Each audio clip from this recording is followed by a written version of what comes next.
Hi, my name is Elizabeth Gempe, and for SDG Assignment 1, I chose to focus on SDG 6 in Madagascar. So for a table of contents, we'll be going through what is SDG 6, 3 challenges that it holds in its implementation, and then comparing clean water and sanitation levels in the US and Madagascar, as well as addressing SDG 6 using GITs. So first of all, SDG 6 has to do with clean water and sanitation, and its goal is to ensure availability and sustainable management of water and sanitation for all. Clean water is a finite resource. Only 2.5% of the Earth's water is fresh water, and much of it is trapped away in glaciers. Water consumption across the world has also grown at twice the rate of the world population in the last 100 years, and water scarcity currently affects over 40% of the global population. Water scarcity is the lack of sufficient available water resources to meet the demands of water usage within a region, and that percentage is expected to rise as time goes on. So, unsafe water ranks globally as a significant risk factor for death, and it accounts for over 1 million deaths each year. It's also a leading risk factor for a variety of infectious diseases and exacerbates malnutrition and childhood stunting. And then people living in low income and rural places are disproportionately affected by unsafe water. So then 3 challenges of SDG 6. There must be easy accessibility of treated drinking water. When it's not easily accessible, people must carry it from other sources, which are also often far distances, and the water is typically untreated, which leaves people susceptible to illness. A second one is that it must protect freshwater ecosystems. The world's freshwater has decreased in quality and quantity. There's unsustainable withdrawal, contaminants, climate change, as well as other human activities. And then lastly, we must guarantee water access and water rights. Water resources are vital to economic development, and we have to ensure equitable access for all water users. This includes the environment.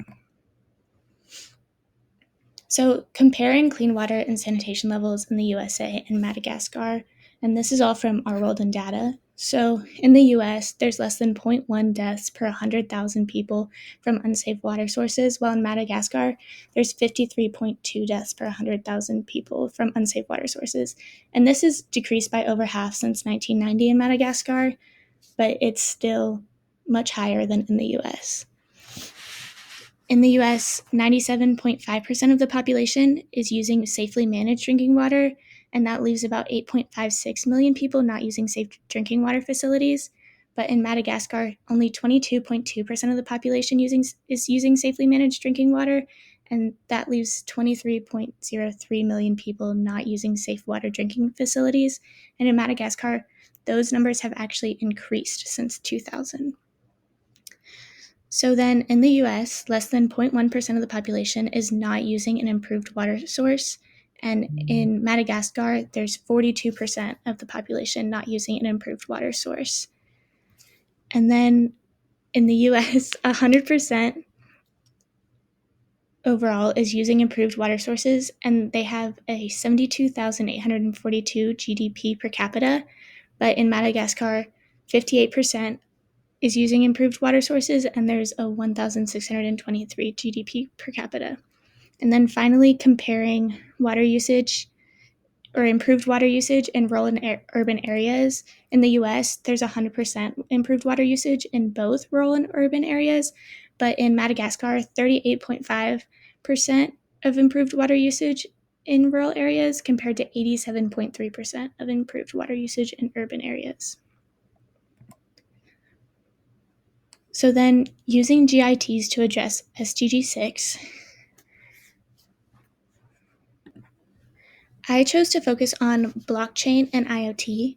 Blockchain technology can be used to create an efficient storage system for water resource use processes. It can issue and track water permits, obtain information more securely, and there's no geographical confinement. And then with IoT, it's able to use sensors and other smart devices to track and report on water resources and usage, including water levels, the quality of water, and saltwater intrusion. And the idea is that when these two are used together, it will optimize water data collection. It will create a system that ensures reliable tracking of water quality, accurate information, an ability to identify areas of poor water quality, and clarifies people's responsibilities. And the idea is that this combination will ensure water security for residents. And IoT is a growing market in Madagascar, and remote monitoring is in the scope. We're excited. Thank you.